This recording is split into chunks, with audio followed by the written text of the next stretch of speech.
Hey everybody, my name's Joni Max, And I'm Heidi Lev. and we We are are Soul Soul Sisters Sisters Recovery Recovery Talk. Talk. Hey Hey, sisters, sisters, soul soul sisters, sisters, fill fill the the empty empty hole, hole, sisters. sisters. Welcome to today's segment. We had a Welcome. special request from one of our viewers called Sober Ashley with a Purpose. I know her from Instagram, so this video is for you.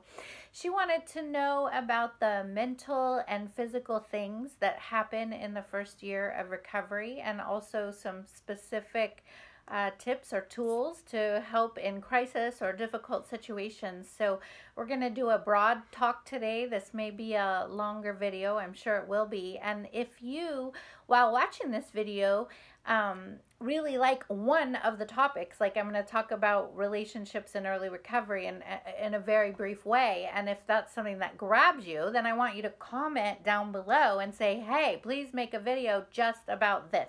Like, please comment down below, say what you want us to make videos about, and just like we're making this one for Ashley, Do it. we'll make one for you.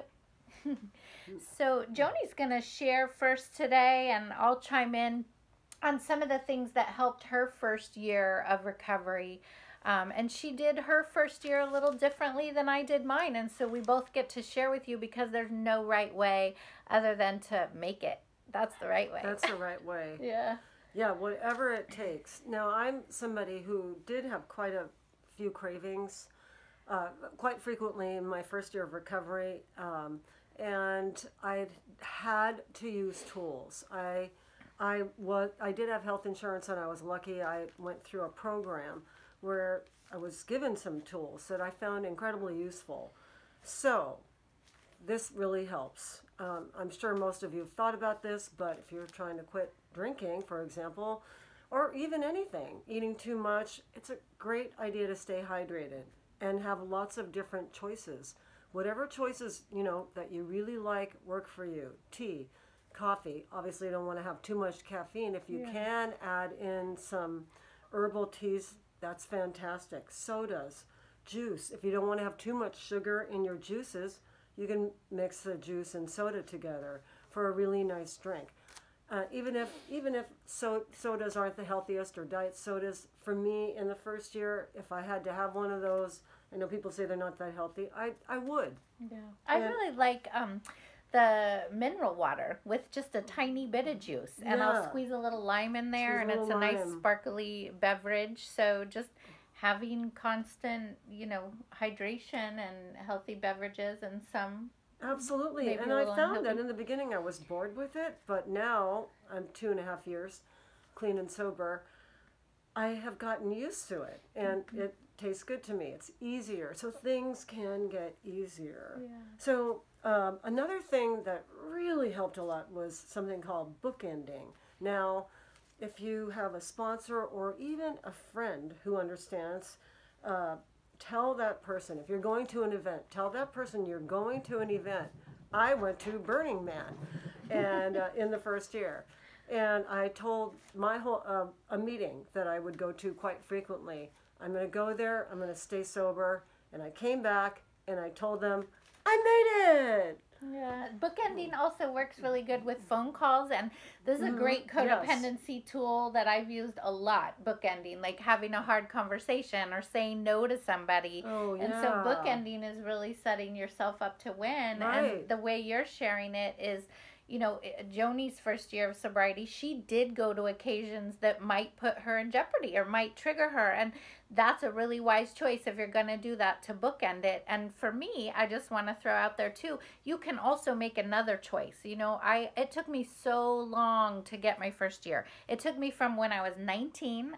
I went to my first 12-step meeting when I was 19 Mm-hmm. till I was 32. And so Mm-hmm. to get a year took me a lot of years. And so for me, my first year, I kind of pretended I had a machete, and I made it this simple. Does this support my recovery, or Mm-hmm. does this not support my recovery? And if I felt in jeopardy at all, didn't go, wasn't around the person, didn't make the phone call. You know, there was a lot of things I didn't do. And so there's no right or wrong. And I love that we have different experiences. She went everywhere, did everything. I did everything. I went to weddings, and I'm telling you, it wasn't easy. But at the end of the wedding, I would say, I did it. Yeah. And I had fun. And actually, for me, if anybody likes sound the way I do, just making a little joke out of it was really helpful for me. Yeah. I always said it the same way. I did it, and it made me have just victory. Just a really good feeling that I wanted to have again. Yeah, that's awesome. And then another thing that helped me a lot, that was absolutely fabulous, darlings, was going to 90 and 90. Okay, if I missed a day, if I really, work or something, an emergency, fine. What does that mean for people that don't know what that means? It's important to go to meetings, 12-step meetings. I'm a firm believer in 12-step meetings. I do know that some people can get sober without it, but for me, that's what helped me. Yeah. 90 meetings in 90 days was unbelievably helpful for me, because I never know what I would hear. I never knew what I was going to hear, and invariably there was always something that I would hear that would help me, and to somehow, make it through that one day. Oh, yeah, and just that saying, one day at a time. I never said I've got to make it through the first year. Never. I just said, one day at a time, sweet Jesus. One day at a time, sweet Jesus. Just one day at a time.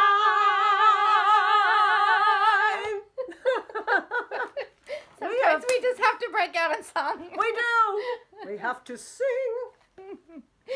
All right. Okay, what else? So 90 was unbelievable, and I made friends. Even if I didn't go out with them, or sometimes I did go for coffee with people. I used to like to start drinking at 5 p.m. Everybody has different patterns. So instead of drinking, I would feel a little nutso cuckoo, and I would get a recipe. And I never used recipes cooking, and I would follow it, and I would spend a couple hours sometimes on a recipe, and then I would get to eat this great meal, something that I'd never cooked before, and it was so satisfying. I always had something to drink, like a soda. There's a lot of great stuff in that to drink. Yeah. Not non-alcoholic. So filling your time while she's looking at what else she wants to share, I hear, there's a hole in our time. There's a hole when we used to practice our addiction, whether it's bulimia or it's drinking or it's taking care of somebody else, being a codependent. We have to fill that time with something else, and preferably things that are life enhancing instead of life depleting.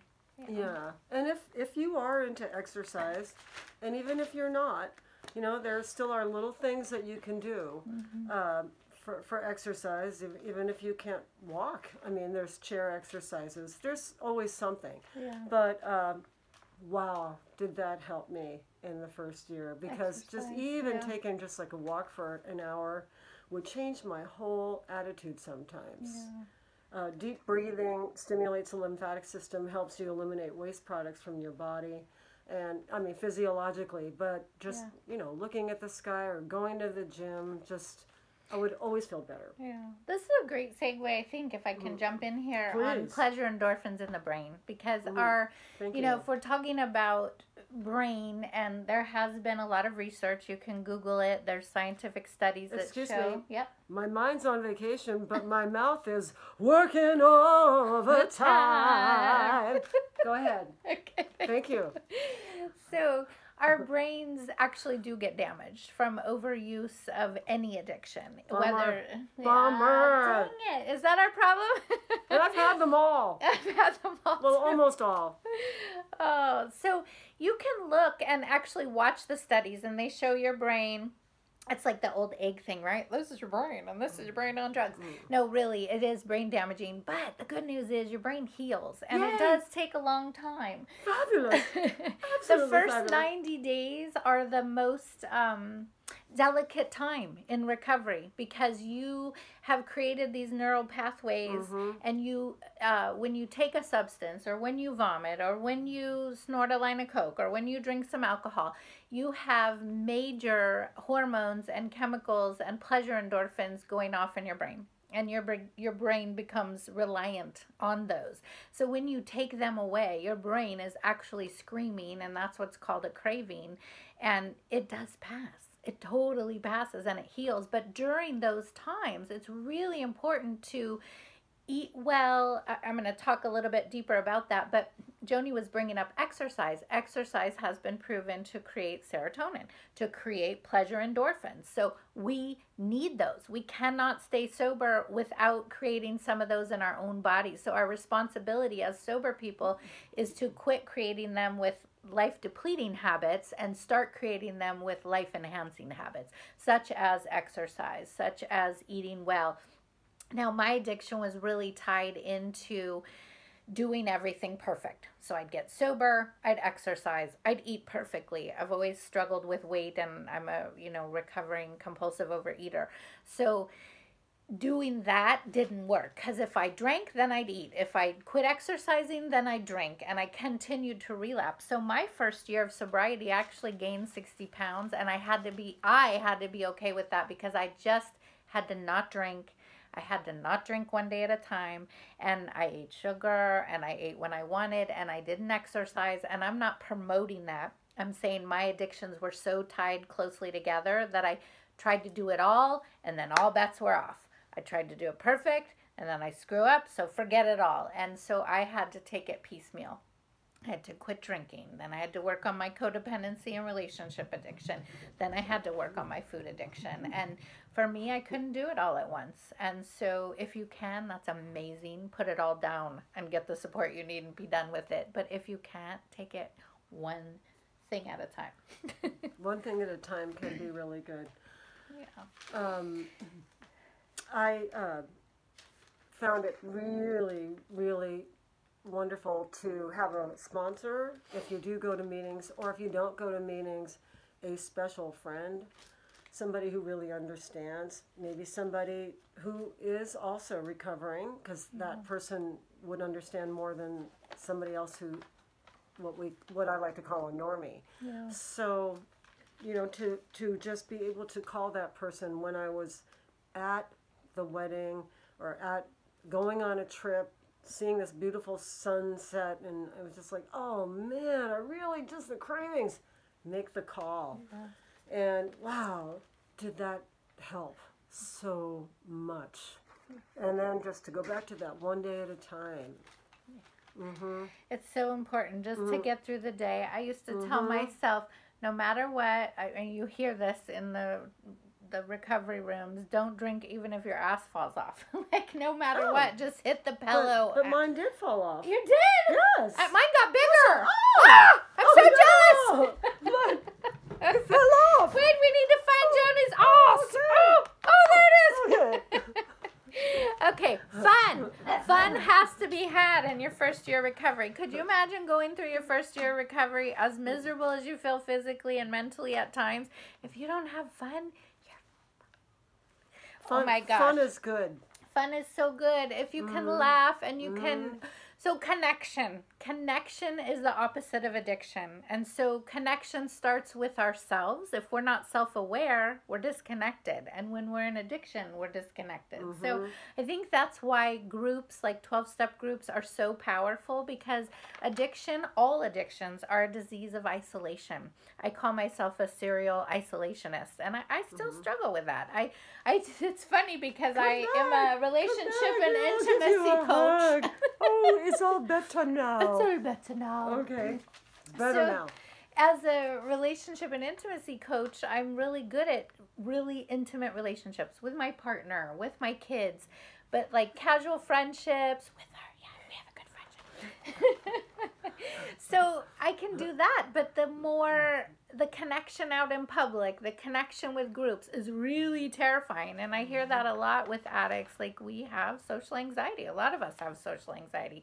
So we use that social lubricant. So learning to connect in your first year of sobriety, connect with yourself, connect with your body, connect with some spirit of the universe, some God, some whatever you have that's not you, that the thing that makes the sunrise and sunset, you know, connect with nature, connect with this power that is not well, this power that is you, but also outside of you, that's bigger than you, because you're a teeny piece of that power. So I'm going to give a little analogy of that. Like, when we're in our addiction, we're like the ocean, and we're taking a little drop, and we're this little tiny drop of ocean. It's the same big ocean, but we're alone in our addiction, so it's a tiny little drop, and we're nothing.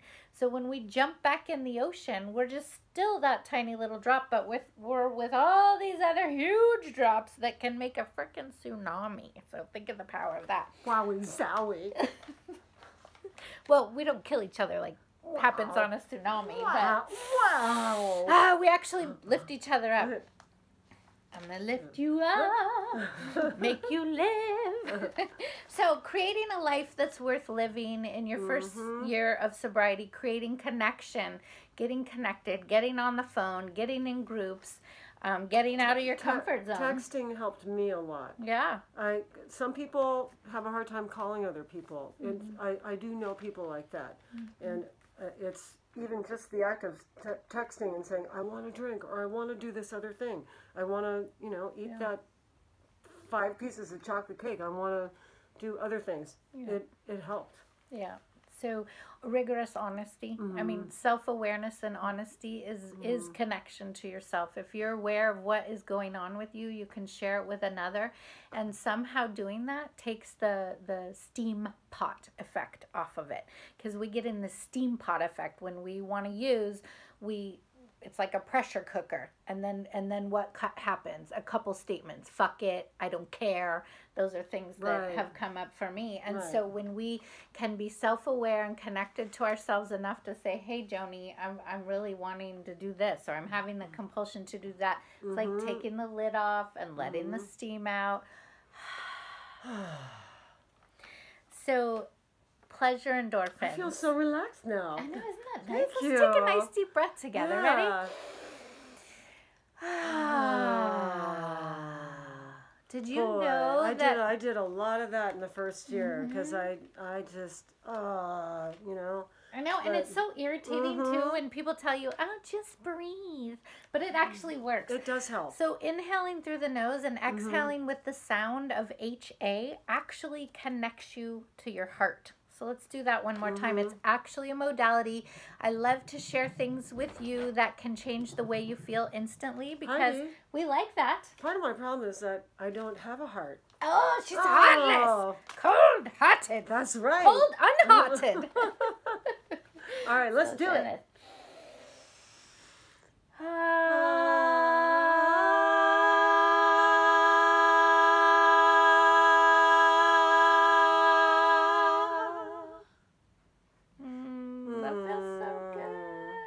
Yeah. Try it at home. Try it at home. So just even making a sound like that can sometimes, a continuous sound can really calm a person down. Yeah. So there's so much more I want to talk about, and this video is already pushing 20 minutes, and I know you might be asleep. So we're going to wrap this one up. I'm going to make another video talking about relationships and early recovery, because relationships are one of our biggest freaking triggers. That's right, honey. Oh my goodness. That's right, honey. So we are going to end, I think, with telling you, create a day that supports your well-being. If you don't plan to win, if you don't plan ahead to stay sober, you're planning to fail. You're planning for your addiction to take over. So creating a day that supports you means doing the things that create well-being, doing the things that create the pleasure endorphins, taking the deep breaths, taking a time out. I used to have little kids when I got sober. They're 17 and 19 now. I still have kids. But when I was... I'm her adult child. When they were really little is when I was in early sobriety, because I'm in double-digit sobriety now. So I used to get so uptight or so panicked, I'd have to go sit in the bathroom to get a timeout because they were little and they didn't know how to give mom a timeout. So if you have little kids and you're in your first year of sobriety, go to the bathroom and write, stomp your feet, take some deep breaths. Anger is a thing that comes up a lot in early sobriety. And so to get out anger is super important. Go on a hill and throw rocks. Take your pillow and have a pillow fight, a safe one, of course, or hit the bed. My 19-year-old daughter actually did the research, and saying the word fuck actually helps your brain. So it might not be nice in front of other people, but you might need to hit your bed with the pillow and say, fuck, fuck, fuck, fuck, fuck, fuck. Oh, man. So you have permission You to say the word F fuck word on this tape. You can't do I it. know, they're going to kick us off YouTube. Oh. Fuck it. So doing that is really important, to acknowledge the anger and not taking it out on other people. So I'm going to give you another modality, and it's hissing, because hissing is the sound of the liver meridian where we hold our anger. So you open your eyes wide. Do not look at any object that you're going to keep. Maybe look at the floor, look outside. Don't look at your kids. Don't look at people you love. You're going to inhale deep. Now open your eyes wide and go...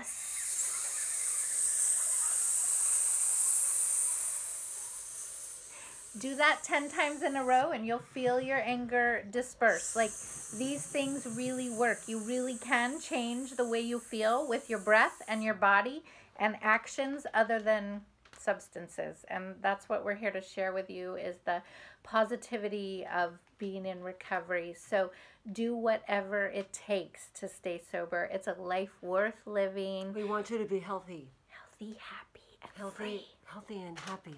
Really happy. Really, really happy. Really Hey, happy. soul sister. Soul sister. All right. Soul sisters, fill the empty hole, sisters. We'll be seeing you soon. See ya.